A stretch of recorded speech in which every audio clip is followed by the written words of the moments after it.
그러니까 나 하나님 안다, 나 은혜 받았다, 나 믿음의 가문이다, 이거 자랑할 거 하나도 없어요. 신자도 이렇게 비신자보다 더 못하게 도덕적 타락에 떨어질 수 있는 것입니다.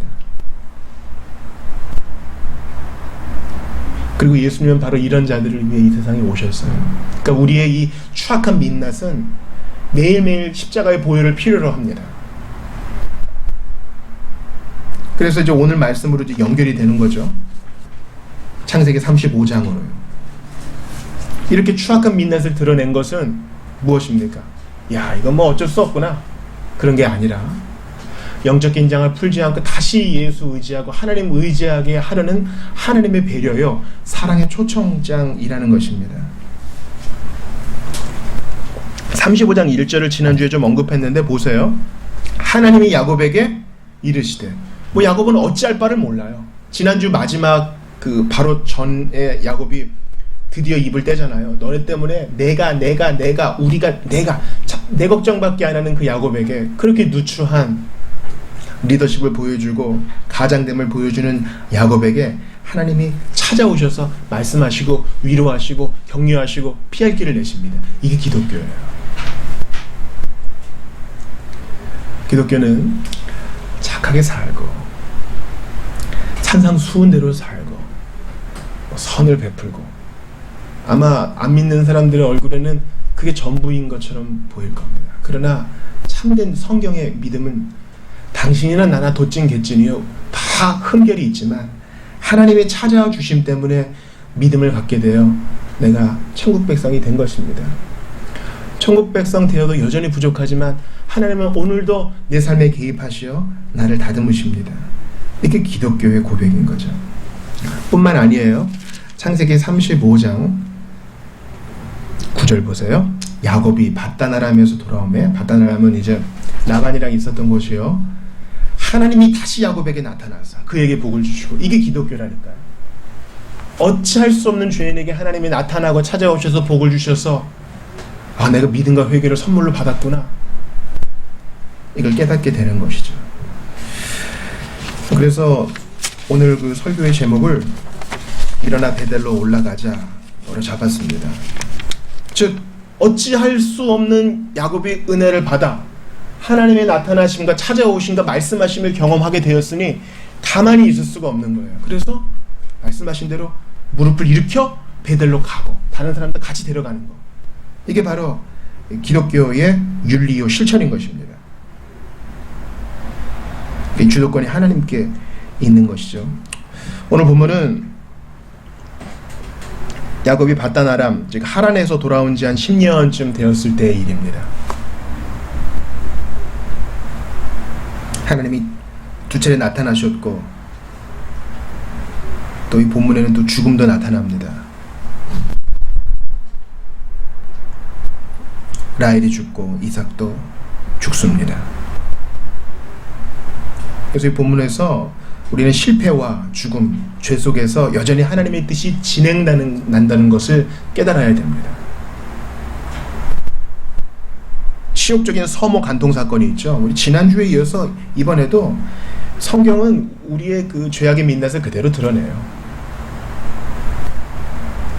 본문에 보니까 22절 보니까 르우벤이 장자가 그 아버지의 첩 비라와 동침하며 이스라엘이 야곱이 이를 그냥 들었다 그래요. 여러분, 빌하는 누구의 여종이에요? 라헬의 여종이에요. 사람들이 이것을 여러 가지로 생각합니다.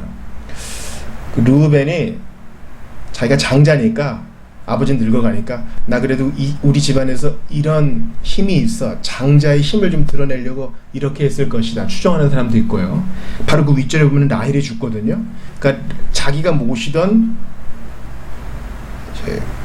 여주인이 죽으니까 여주인 노릇 하려는 비라를 제대로 교육시키기 위해서 르우벤이 이렇게 했을 것이다, 뭐 여러 추정이 있지만 분명한 것은 르우벤이 잘못했어요. 이래서는 안 되는 거죠. 자기를 낳아준 어머니가 아니라 해도 이것은 있어서는 안 되는 일입니다. 그러니까 하나님 입장에서 볼 때, 야, 어찌 이럴 수 있느냐, 디나 간통 사건이 있고 또 이런 일이 있으니 이거 못 써먹겠다, 이거 고쳐 쓰는 것도 한계가 있지, 버리고 새로 사야겠다. 우리도 그러잖아요. 물건 고치는 비용이 더 들면 차라리 새로 사지 않습니까? 특별히 이제 물질주의, 생산주의, 소비주의에 빠져있는 현대사회는 더욱 그것을 종용하는데요. 하나님은 끝까지 고쳐 쓰세요. 고치는 비용이 얼마나 들건, 고치는데 기간이 얼마나 든 건 상관없어. 난 너를 포기할 수 없다. 우리는 지난주와 오늘 본문을 보면서 하나님의 백성이, 잘 들으세요, 하나님의 백성이 자기 영적 목표가 만족되거나 채워질 때, 지금 야곱은 라반도 문제 해결됐지, 제일 큰 문제 에서 문제도 해결됐으니까 약간 좀 루즈해졌다는 거죠. 그렇게 자기의 목표가 만족되거나 채워질 때 오히려 영적으로 내리막길을 걷게 될 가능성이 많다는 것을 기억해야 돼요.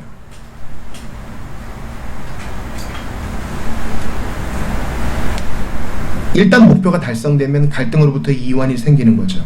여러분, 그 야곱의 집안에 무슨 문제가 있었는지 오늘 제 본문을 보세요. 창세기 35장 2절 보세요. 2절. 자, 같이 읽어봐요. 시작.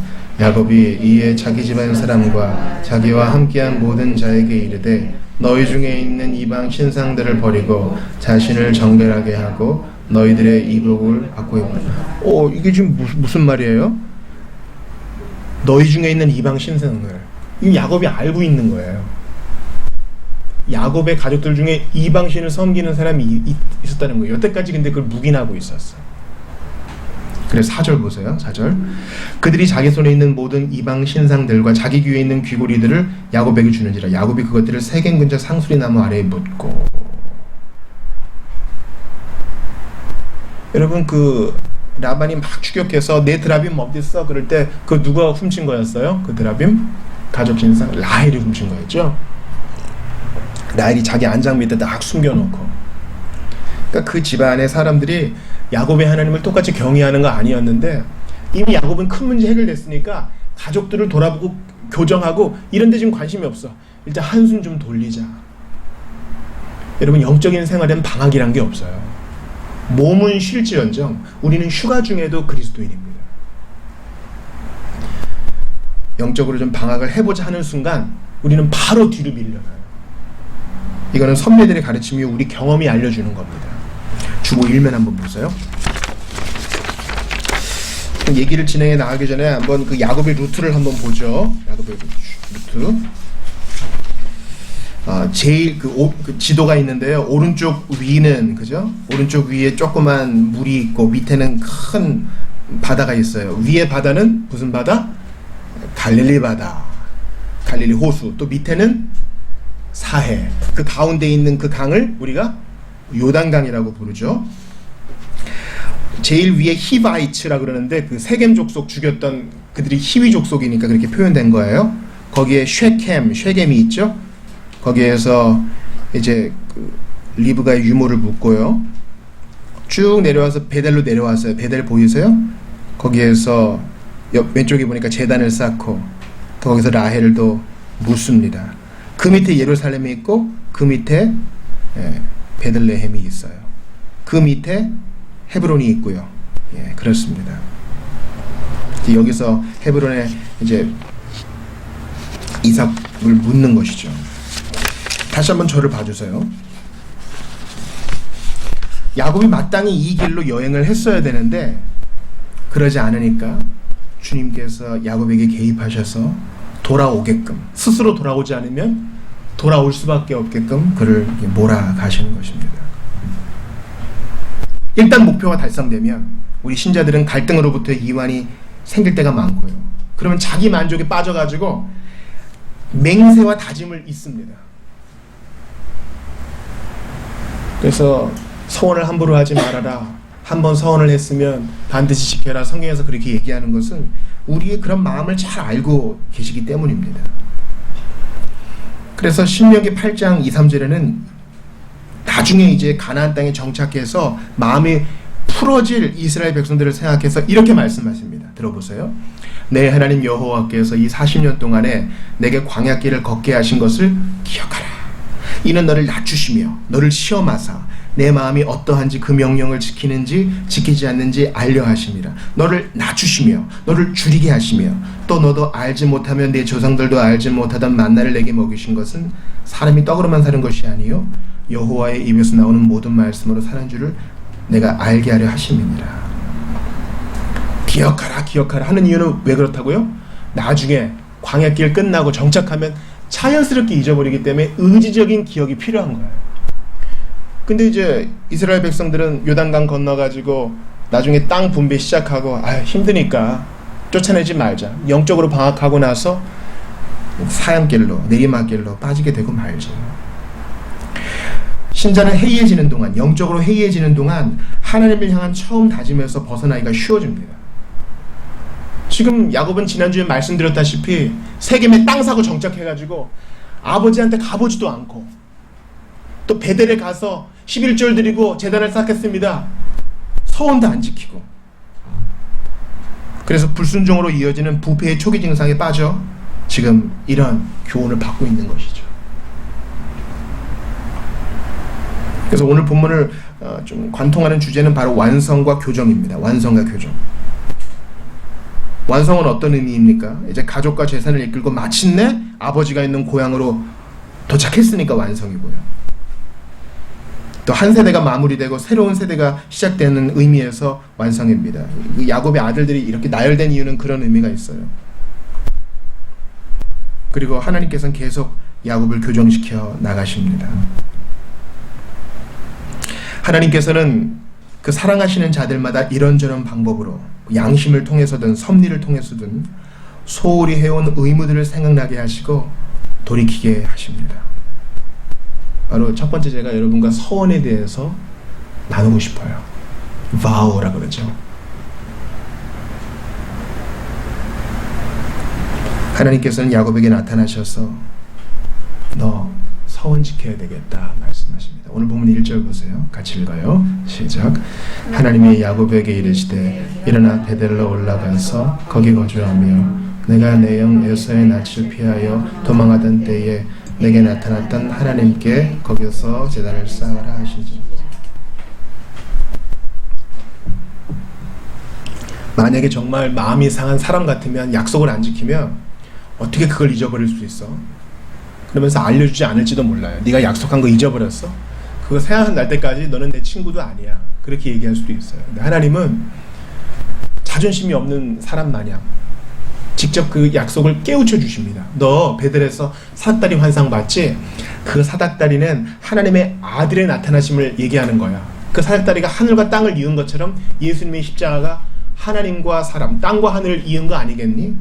그 은혜를 네가 받았기 때문에 형 죽이면 어떡하지? 이런 두려움에 도망가던 길에 이 환상을 보고 위로를 받았지 않니? 그때 나를 여기 돌아오게 해주시면 여기 돌아와서 다시 제단 쌓고 11조를 드리고 하나님께 감사한다고 하지 않았니? 이거 너 기억할 때야. 하나님이 세심하게, 혹시 몰랐어요 하지 못하게 세심하게 뭐 해야 될지 알려주십니다. 야곱이 이제 기억난 거예요. 우리 하나님 진짜 좋은 분 아니세요? 내가 뭘 잘못했지? 그래서 또 영험한 사람을 찾아갈 필요 없이 명백하게 알 수 있게 해줘요. 오늘날도 마찬가지죠. 성경을 통해서 명백하게 우리가 어떻게 살아야 되는지를 알려주세요.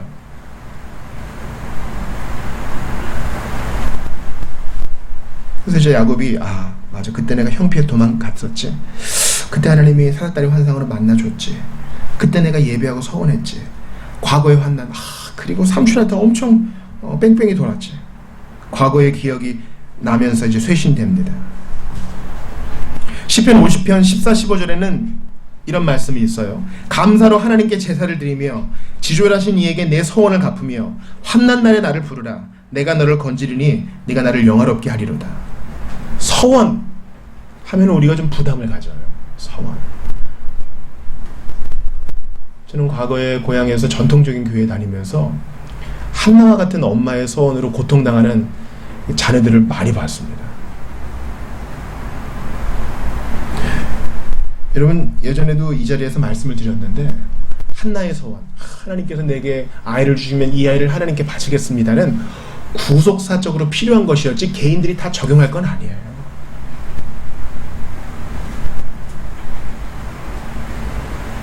왜냐하면 그렇게 하나님께 서원해서 아들을 받아서 하나님께 자녀를 드린 건 한나 외에 없거든요. 그게 최소한 두세 번은 반복되어야 일반적인 규칙인데 그건 아니에요. 이스라엘의 마지막 사사로서 사무엘을 주실 때 하나님께서 특별히 그에게 역사하신 것이죠. 우리가 보통 서원이라고 하면 뭐 대단한 포기를 의미한다거나 신학교에 간다거나 외국의 선교지에 간다거나 직장을 그만둔다거나, 그것이 본질이 아닙니다. 잘 들으세요.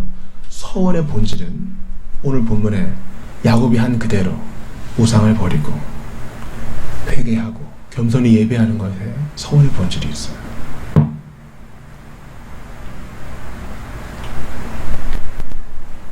야곱이 하나님께 약속한 거, 저를 무사히 여기로 돌아오게 해주시면 11조를 드리고 제단을 쌓고, 그 행위의 본질이 있는 게 아니에요.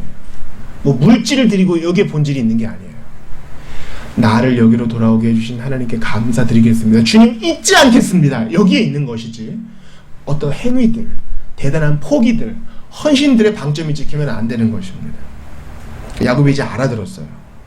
하나님이 딱 나타나서 과거에 자기가 한 약속들을 기억나게 해주시니까 2절 보세요. 바로 우상 제거의 뻘이잖아요. 3절 보세요. 우리 같이 올라가자. 생각해보니까 내가 하나님 너무 잊고 있었어. 여기 아예 그냥 밑줄을 그어버리세요. 내 환난 날에 내게 응답하시며 내가 가는 길에서 나와 함께 하신 하나님, 내가 거기서 예배할 거야. 내 환난 날에 내게 응답하셨고 내가 하는 길에 항상 함께 해주신 하나님. 이 대단한 고백 아니에요? 내 환난 날에 나를 도와주시고 내가 가는 곳마다 함께 해주신 하나님. 그러니까 하나님께 감사드리는 거죠. 야곱은 우리와 똑같이 부족한 사람이에요. 하나님은 그때나 지금이나 여전히 좋으신 분.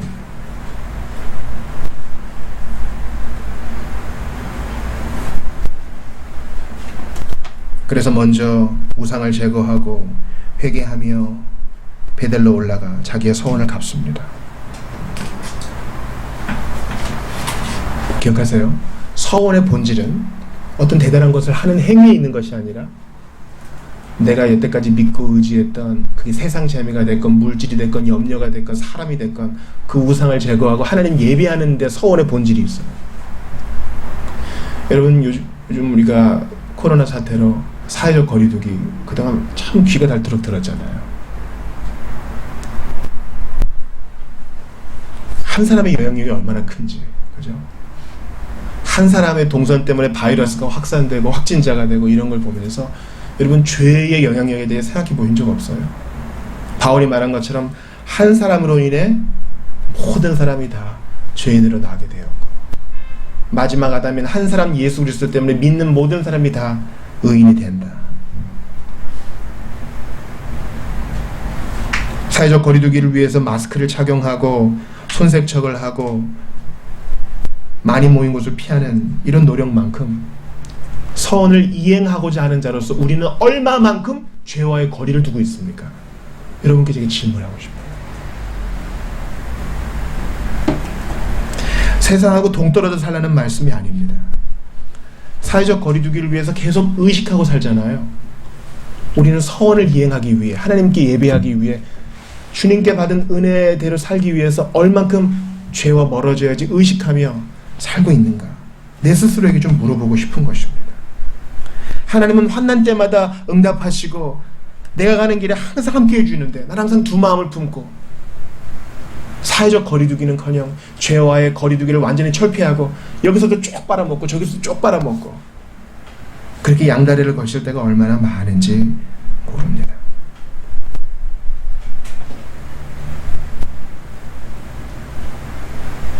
야곱은 여전히 부족합니다. 자기의 큰아들이 자기의 아내 중 한 명과 동침했는데도 여전히 꾸짖지를 않아요. 여전히 꾸짖지를 않아요. 그는 존중받지 못하는 가장 같아요. 그러나 하나님은 야곱과 함께 하십니다. 여러분 5절 보세요. 저 깜짝 놀랐어요. 이 말씀을 보고.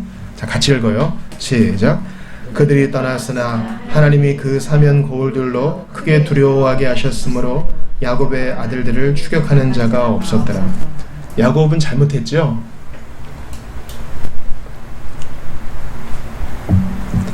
아들들의 살육에 대해 꾸짖지도 못하고 그냥 오히려 아들들이 아버지에게 대듭니다.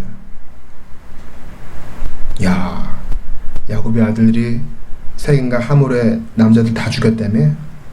근처에 있는 사람들이 보복할 줄 어떻게 알아요? 그러나 회개하고 예배하기 위해, 소원을 갚기 위해 베델로 가는 야곱을 하나님께서 오히려 보호하십니다. 하나님이 그 사면 거울들로 크게 두려워하게 하셨으므로 야곱의 아들들을 추격하는 자가 없었다. 그러니까 부족해도 하나님 뜻대로 어떻게 좀 살아보려고 애쓰는 자는 하나님이 반드시 도와줘요. 여전히 부족하지만 이게 은혜입니다.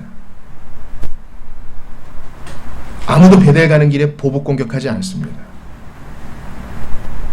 그러므로 우리가 회개하고 다시 시작하는 그 길을 주님은 항상 축복하셔요. 야, 너 자꾸 그러면 하나님도 너 포기해. 그런 세상적인 얘기는 듣지 마세요. 하나님은 실수가 없거든요.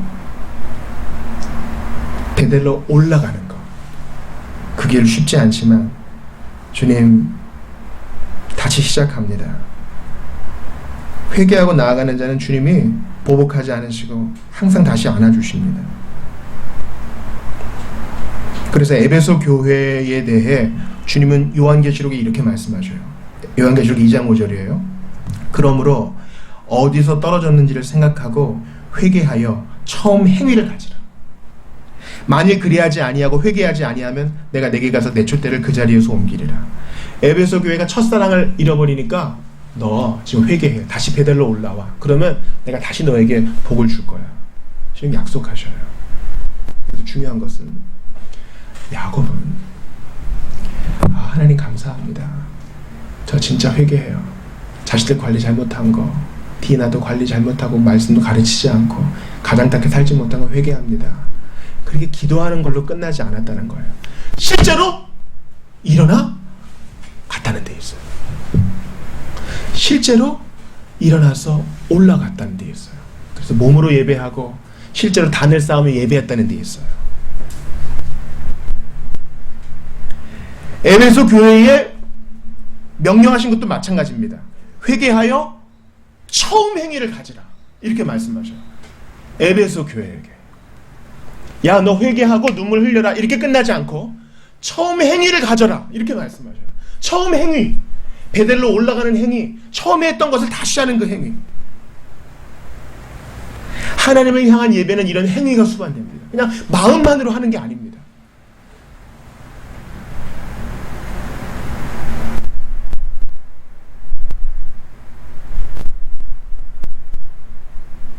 야곱은 어떤 행위를 했습니까? 우상을 버리는 행위, 또 새로운 의복을 바꾸어 입는 행위, 그리고 올라가는 수고, 경사길이 얼마나 힘들었겠어요.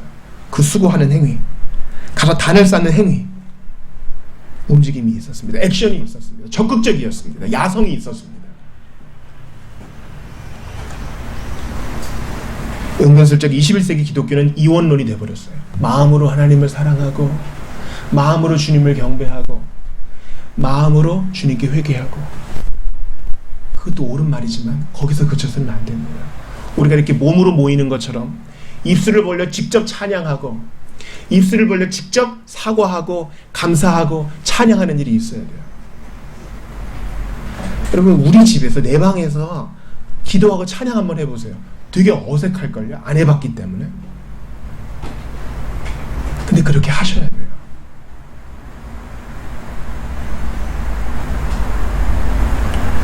우상을 버리기 위해서는 행위가 필요하죠. 다시는 거기 찾아가지 않겠어. 다시는 그 사람과 연락하지 않겠어. 다시는 그쪽으로 발걸음을 향하지 않겠어. 다시는 이런 얘기 하지 않겠어. 오후 모임 때도 나눌 텐데요. 독일의 고백교회 지도자가 있었어요. 당시에 독일이 2차 세계대전을 일으킬 때 한 독일의 지도자가 있었습니다. 오늘날 우리나라에서 하는 것처럼 동성애 반대하고 나라의 경제를 살리겠다 하고 사람들이 인기를 얻었죠. 그 사람이 히틀러예요. 히틀러가 교회들의 협조를 구하자 대부분의 지도자들이 다 히틀러 편을 들었습니다. 그 반대한 소수의 무리가 고백교회 사람들인데, 고백교회의 한 지도자가 이렇게 말합니다. 사회주의자들이 잡혀갈 때 나는 그냥 가만히 있었다. 내가 사회주의자가 아니었기 때문이다. 유대인들이 잡혀갈 때 난 가만히 있었다. 내가 유대인이 아니었기 때문이다. 그러나 내가 그렇게 가만히 있으니까 내가 잡혀갈 때 아무도 내 편을 들어주지 않았다. 아무도 나서주지 않았다. 그런 얘기예요. 마음으로 기도할게요. 이게 전부가 아닙니다. 누군가는 믿음을 행동으로 드러내야 되는데 그것이 바로 우리여야 되는 것입니다. 예수님이 우리를 사랑하신 걸 생각해 보세요. 우리를 사랑하신 것. 우리는 베델로 올라가자 했는데 예수님은 하늘에서 사랑한다 그저 그냥 톡만 보내지 않으시고 내려오셨죠. 우리는 천국을 너무 영적으로만 생각하는 경향이 있어요. 여러분, 천국은 물리적인 천국이에요. 우리가 천국을 물리적으로 생각하지 않으면 진짜 큰일이 벌어져요. 대충 생각하게 돼요. 대충. 요한계시록의 천국이 어떤 스타디온이라고 딱 얘기해 주잖아요. 몇 층이라는 거 얘기해 주잖아요. 마찬가지로 예수님은 진짜 하늘 보좌를 버리고 이 땅에 내려왔어. 행동하셨어요. 30년간 부모를 받으셨어. 행동하신 거예요. 가장 노릇을 하셨어요. 행동하신 거예요. 제 아들을 가르치셨어요.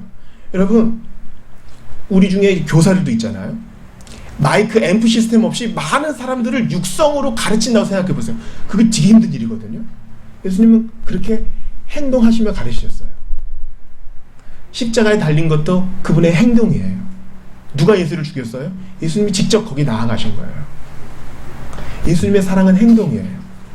그저 사랑한다, I love you 손하트만 보내는 게 아니라 행동하셨어요. 그리고 직접 승천하셨고 성령을 보내셔서 지금도 행동하셔요. 성경의 표현대로 따르면 지금도 일하시죠.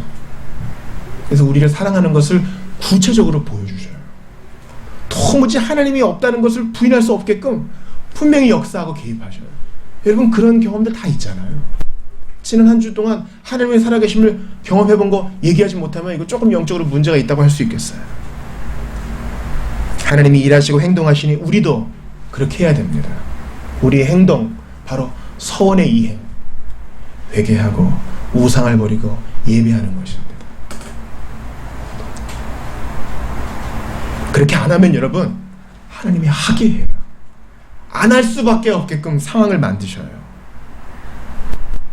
창세기 35장을 봅니다. 사람은 죽어나갑니다. 세대는 바뀝니다. 그래도 하나님 약속은 변치 않고, 하나님의 축복해 준 것은 공동체 안의 죄, 즉 루벤의 죄 같은, 또 라헬과 이삭의 죽음 같은 것에 의해 무효되지 않고 계속 이어집니다. 우리는 이제 늙어갈 거예요. 또 어떤 형제와 자매는 먼저 주님 품에 안기겠죠. 그러나 새로 태어나는 사람들, 우리의 10대들이 다시 또 이 믿음의 바톤을 이어받을 것입니다. 그리고 주님은 우리가 살아있는 동안 너 행동해야 한다. 너 실제적으로 우상 버리고, 실제적으로 사랑하기 위해 주머니를 비우고, 실제적으로 예배하기 위해서 네가 좋아하는 거 버려야 한다. 오늘도 우리의 행동을 요구하실 겁니다. 우리 한번 눈을 감아볼까요? 같이 오늘 말씀 붙들고 개인적인 기도를 좀 합시다. 너 행동해야 되겠다 할 때는 주님은 전혀 모호하게 말씀하신 게 없어요. 전혀 모호하게 말씀하신 게 없고, 우리의 구체적인 행동, 구체적인 버림, 구체적인 결단을 요구하셔요. 그 주님 앞에 창세기 35장 기억하면서 실제적으로 이 땅에 내려오셔서 행동하신 예수님의 뒤를 따르기 원합니다. 우리 그 마음으로 같이 기도를 모으겠습니다. 아버지,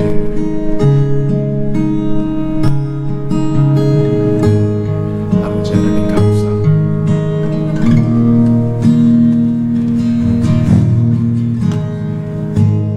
주님 앞에 가. 아버지, 끝까지 기회를 주시고